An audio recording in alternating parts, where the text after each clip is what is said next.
नमस्कार शेतकरी मित्रांनो, जय शिवराय। नमो सन्मान निधीच्या चौथ्या हप्त्याची तारीख हे जाहीर करण्यात आलेली आहे। पावसाळी अधिवेशन सुरू आहे आणि त्यामध्ये वित्तमंत्री राज्याचे उपमुख्यमंत्री अजित पवार यांनी घोषणा केलेली आहे।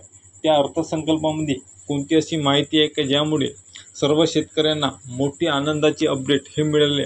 तर मित्रांनो, नमो शेतकरी योजनेचा चौथा हप्ता हा कोणत्या तारखेला वाटप करण्यात येणार आहे व कोणते शेतकरी यामध्ये पात्र असणार आहे व कोणत्या शेतकरी यामध्ये अपात्र होणार आहे, की ज्या शेतकऱ्यांनी आधार प्रमाणीकरण व बँकेशी निगडीत कोणते व्यवहार नाही केले त्यामुळे शेतकऱ्यांच्या खात्यामध्ये 2000 रुपये हे मिळणार नाही, त्या संबंधित संपूर्ण माहिती आपण या व्हिडिओमार्फत घेणार आहोत। तर मित्रांनो, तत्पूर्वी या चॅनलवर जर आपण नवीन असाल तर असेच महत्त्वपूर्ण शेती संबंधित माहिती व व्हिडिओ बघण्यासाठी या चॅनलला सबस्क्राईब करून ठेवा, जेणेकरून असेच पीक विमा, कर्जमाफी, नमो सन्मान निधीचा व PM किसान निधीचा हप्ता या संबंधित संपूर्ण अपडेट आपल्याला वेळोवेळी मिळत राहील। तर चला सुरू करूया समोरील माहिती। तर शेतकरी मित्रांनो, PM किसान योजनेच्या 17व्या हप्त्यासोबतच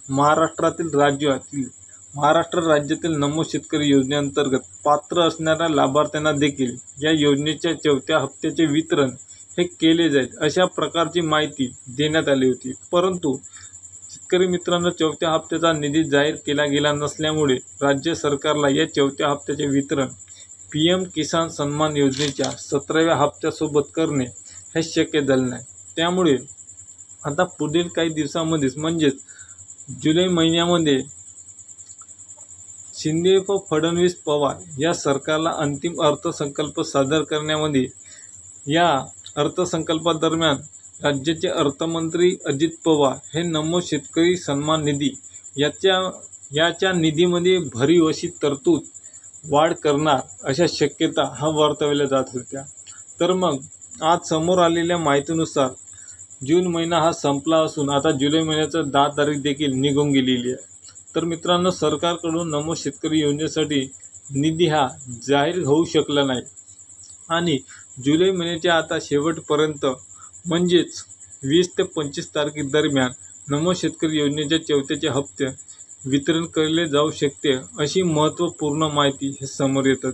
तर मित्रांनो, नमो शेतकरी योजनेचा दुसरा व तिसरा हप्ता लोकसभा निवडणुकीच्या अगोदर एकत्रितरित्या शेतकऱ्यांच्या खात्यावर म्हणजेच महाDBT मार्फत थेट शेतकऱ्यांच्या खात्यावर 2000 दुसऱ्या हप्त्याचे, 2000 तिसऱ्या हप्त्याचे असे एकूण 4000 रुपये थेट शेतकऱ्यांच्या खात्यावर वर्ग करण्यात आले। तर मित्रांनो, आता पुढील येत्या काही महिन्यामध्येच विधानसभेच्या निवडणुका हा येऊन ठेपलेल्या आहे आणि पावसाळी अधिवेशन देखील आता सुरू आहे। तर शेतकरी वर्गाचा एकच प्रश्न आहे, आता संपूर्ण शेतकरी वर्गांना पिकाची लागवड केली, त्याला खत, ते बियाणे, औषधी, डवरणी, खुरपण, निंदण याचा खर्च देखील अमाप होत आहे। तर त्यामध्ये कुठेतरी तुटपुंजी मदत व्हावी यासाठी नमो शेतकरी योजनेचा चौथा हप्ता जर या जुलै महिन्याच्या शेवटच्या तारखेपर्यंत किंवा 20 तारखेपर्यंत जर शेतकऱ्यांच्या खात्यावर वर्ग करण्यात आला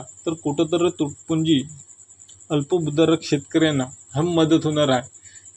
कारण दुबार पेरणीचे संकट हे शेतकऱ्यांवर ओढवले असून आता शेतकऱ्यांना ज्याप्रमाणे नमो शेतकरी योजनेचा दुसरा व तिसरा हप्ता एकत्रितरित्या पाठवला गेला, त्याचप्रमाणे आता चौथा व पाचवा हप्ता देखील राज्य शासनाने अर्थसंकल्पामध्ये आणि समोरील विधानसभेच्या निवडणुका लक्षात घेत आणि शेतकऱ्याच्या आर्थिक कोंडी लक्षात घेत दोन्ही एकत्रित हप्ते हे देण्यात यावे अशी समस्त शेतकऱ्यांची मागणी आहे। आणि शेतकरी मित्रांनो, अनेक शेतकऱ्यांना पीक विम्याचे पैसे देखील अद्यापपर्यंत शेतकऱ्यांच्या खात्यामध्ये संपूर्ण 100% रक्कम वर्ग करण्यात आलेली नाही आहे।